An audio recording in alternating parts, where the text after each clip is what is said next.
Hello guys! So ngayong araw, mag-isa ko na naman dito sa bahay kasi lumayas na naman sila amo. Kumain sila sa labas. So, maluluto ko na naman ang gusto kong kainin ngayon guys. So, samahan nyo ako. Yan, ang iluluto natin ngayon ay sitaw na may kalabasa at syempre lalagyan natin to ng karne para may protein naman tayo. At ito lang kakainin ko ngayong dinner. Hindi na ako magluluto ng kanin kasi ako lang naman mag-isa. So, ayan. No rice muna tayo for today.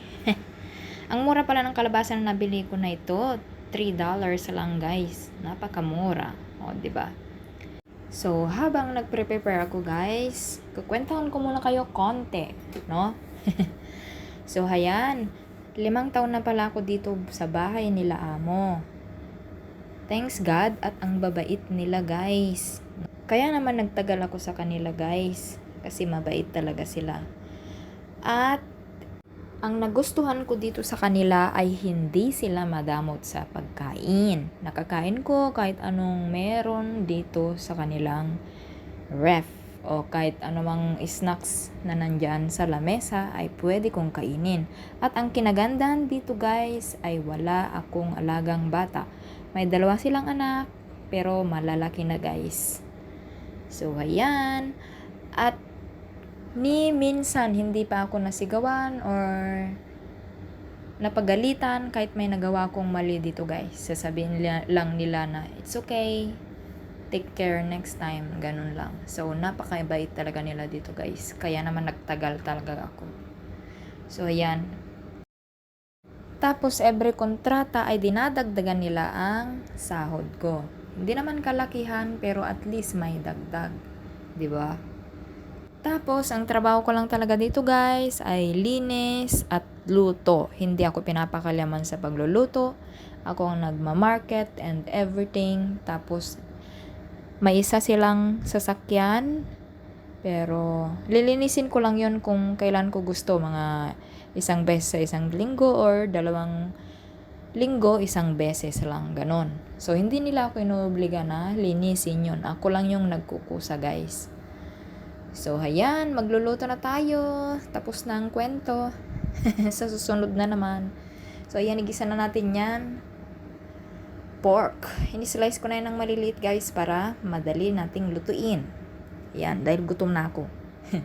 Yan, lalagyan lang natin yan guys ng garlic salt. Yan, para minsanan na. Medyo maalat yung garlic salt na yan. So, konti lang muna yung nilagay ko. Tapos, titikman ko na lang mamaya kung okay na yung lasa niya. So, yan. Pag nag-brown na konti, lagyan na natin ang ating bawang. Yan. Kunting gisa. Tapos, ilalagay na natin ang ating kalabasa. Ay, ilagyan ko pa rin ng paminta guys. Kalimutan ko. Pasensya na kayo guys dun sa tinapay na nakita nyo sa lamesa ko ha. Yan. Pang breakfast ko yun. Diba? So, yan ang ating kalabasa. Madalang ako makaluto ng kalabasa dito guys kasi ayaw ng mga alaga ko. Kaya hindi ako nagluluto ng kalabasa dito. So, nakakaluto lang talaga ako pag wala sila. Yun. So, ayan. Lagyan na natin ng konting tubig at lagyan natin ng pampalasa kung anong gusto nyong pampalasa. Pero sa akin, okay na yon, asin at saka garlic powder. Lalagyan ko lang ulit mamaya ng chicken powder ng kaunti lang.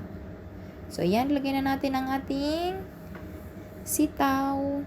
Takpan. Lutuin ng konti. At pag malambot na yung sitaw, ay ready to eat na tayo guys. Ayan. Ang liit lang ng kusina na dito. Kasi maliit lang talaga ang mga bahay dito sa Hong Kong. So, ayan. Okay na, guys. So, ayan. Luto na po ang ating dinner. Shrimp. Kain na, guys. Thank you so much for watching. See you again next time. Bye-bye.